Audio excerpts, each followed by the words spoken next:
Hi అండి, welcome to పశు సంపద సంరక్షణ యూట్యూబ్ ఛానల్. Please subscribe. అయితే చిన్న జీవాలు అంటే మనకి మేకలు, గొర్రెలు, పెంపకందారుల తాలూకా విషయానికి వచ్చినట్లయితే ఇవి లాభసాటిగా ఉండి మంద అనేది అభివృద్ధి చెందాలి అంటే ఎటువంటి వ్యాధులు అనేది దరిచేరకుండా ఉండాలి. సాధారణంగా ఏదైనా ఒక వ్యాధి వచ్చినట్లయితే మందంతా కలిపి ఒకే దగ్గర ఉండడం వల్ల చాలా ఈజీగా స్ప్రెడ్ అవుతుంది. అలాంటి స్ప్రెడ్ అయినటువంటి వ్యాధుల్లో చూసుకున్నట్లయితే మనకి ఈ పీపీఆర్ అనేది ఒకటి. ఈ పీపీఆర్ అంటే చీడపారుడు, గోట్ ప్లేగ్ అని కూడా అంటారు. ఈ గోట్ ప్లేగ్ అంటే మనకు చూడండి, ప్లేగ్ వ్యాధి వచ్చింది కదా, అలాంటి ప్లేగ్ వ్యాధి గోట్స్లో వస్తుంది, షీప్స్లో కూడా వస్తుంది. ఈ విధంగా వచ్చినప్పుడు కొన్ని వ్యాధి లక్షణాలు చూపిస్తుంది. ఈ వ్యాధి లక్షణాలు ఏంటంటే పారిసుకోవడం, శుభ్రంగా బాగా ఎక్కువగా డయేరియా ఉంటుంది. ఒక్కదానికి వస్తే మిగతా అన్నీ కూడా వస్తాయి. నోట్లో పొక్కులు వస్తాయి. ఈ పొక్కులు రావడం వల్ల సరైన మేత తిన్ని మేత ఏటవుతుందంటే ఈ పారడం వల్ల డిహైడ్రేషన్ వచ్చేస్తుంది. ఇలాంటి వ్యాధి ఒక్కదానికి వచ్చిందంటే మన మందలో ఉన్నటువంటి 500 అయితే 500, 1000 అయితే 1000 గొర్రెలకి, మేకలకి అన్నిటికీ స్ప్రెడ్ అవుద్ది.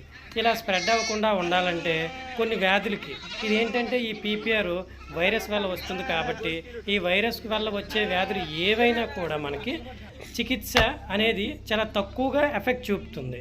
అదే నివారణ చేసుకున్నట్లయితే, నివారణ అంటే అసలు ఆ వ్యాధి రాకుండా చేసినట్లయితే మనకి ఎటువంటి ఇబ్బంది ఉండదు. చికిత్స కూడా ఉంటుంది, కానీ దానికంటే ముందు మనం నివారణ చేసుకోవాలి.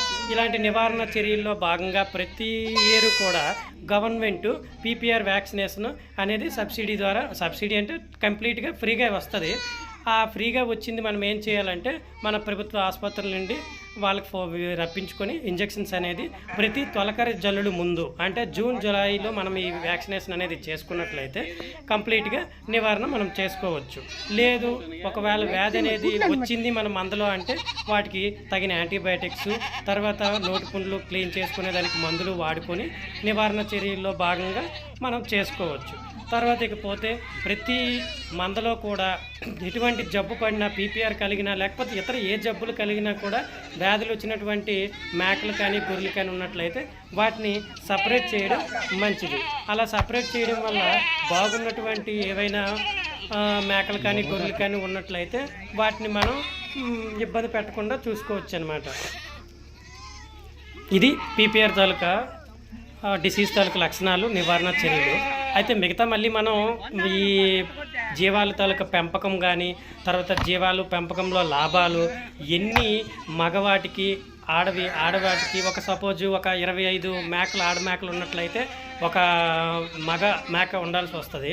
అంటే దాన్ని మేకల్ని మెయింటైన్ మనం చేయాలంటే ఇలాంటి విషయాలన్నీ కూడా మనం నెక్స్ట్ వీడియోలో చర్చించుకుందాం.